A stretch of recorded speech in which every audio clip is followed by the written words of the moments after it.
I'm one of the directors of Studio Art. We're a specialist museum and exhibition design company. So we work throughout Scotland and the UK. We've done some work recently up at Aberdeen Art Gallery, which won Art Fund Museum of the Year last year. We do a lot of work with the National Museums of Scotland. And we've recently completed work in Glasgow at Mackintosh at the Willow and in Stirling at the National Wallace Monument. How did yourself and Studio Ark first become involved in the Rangers Museum project? Well, we were initially invited by the club to develop a concept for the new museum back in 2019. And we pitched some initial ideas to the club and they liked those, and then they asked us to develop them into an interpretation plan. So we got involved then in sort of really looking at the audiences, in developing themes, and thinking about that whole visitor journey as the visitor would go through a new museum. The club's history is slow, long and varied, of course. I mean, what are some of the challenges that are posed, in this sort of situation when you're trying to put together a new museum? The museum is not just about facts and figures. So although they will play a part, I think it's really about storytelling. And it's a celebration of the club's amazingly rich history over the last 150 years. So we want the museum to be dynamic and participative and great fun. So, what we do is we start off by researching the club's history, and from that we develop themes, really to explore telling different stories. And Rangers Football Club grew out of a love of sport 150 years ago, so it started off really humble beginnings and has risen to become the most successful football club in the world. So that is a really remarkable achievement, and it's a great story. It's full of drama, it's full of emotion, it's full of excitement. And that really was our aim, so to take visitors, on that journey of discovery and to celebrate the club's remarkable achievements. How did you come up with the different ideas for the different zones, and maybe what was the process behind doing that? Well, I suppose start off by doing lots of reading, lots of research, visiting the club, seeing all the objects, talking to lots of different people that were connected with Rangers. And then we looked initially at a kind of chronological development of the club, but we also wanted to develop themes within that. So, for instance, one of the areas within the museum is called the Temple of Dreams. And that area really traces the story of the club's earliest days, so playing on Glasgow Green, and then through the various moves to Burnbank, Kinning Park, and then westwards to Ibrox. And what's really fascinating about that is the way that Rangers' home ground has mirrored the growth of the city.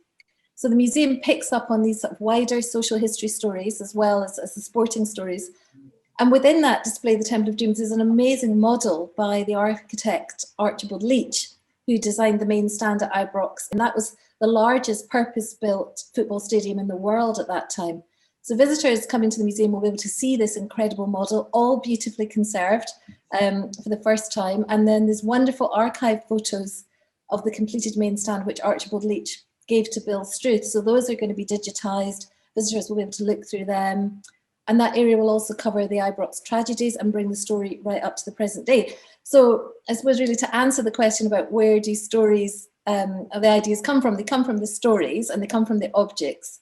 And then we look at really exciting ways to try and immerse visitors in that whole experience through the delivery. The club, of course, has appointed a collections assistant. He has since progressed to being the curator. How crucial has Joe Morrison's role been in this project? Well, without objects, there is not really a museum. And Rangers has a particularly rich collection dating right the way back to its founding in 1872. So we were really blown away, not only by the amount of objects which the club owns, but also the variety and the significance of them. And Joe's work as curator is central to developing the content. So with him, we're looking at the stories and the people behind the objects.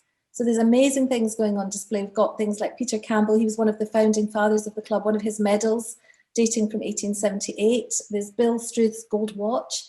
There's handwritten lineups from Scott Simon's early European tours, and amazing an array of different strips right through the decades. So the collection is really rich, and there are so many things that I think people will never have seen before. So it is really exciting. As the project develops, of course, the club are hopeful that more and more artefacts may become available. How do you plan to include them as they become available? Fortunately, we have designed in a temporary exhibition area within the museum.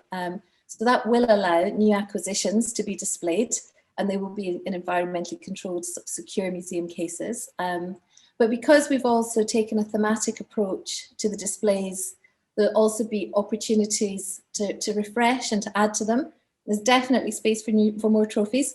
And then there may also be sort of specific call-outs over the coming months where there are particular gaps in the collection, and we can design these objects into the museum displays. So, for instance, it might be that we're missing a specific shirt, or maybe it's material that relates to some of the past managers of the club, or even non-football related events that have gone at Ibrox, because of course Ibrox is so much more than a football stadium. It also has hosted celebrities, royalty, politicians, there's been rallies, concerts there.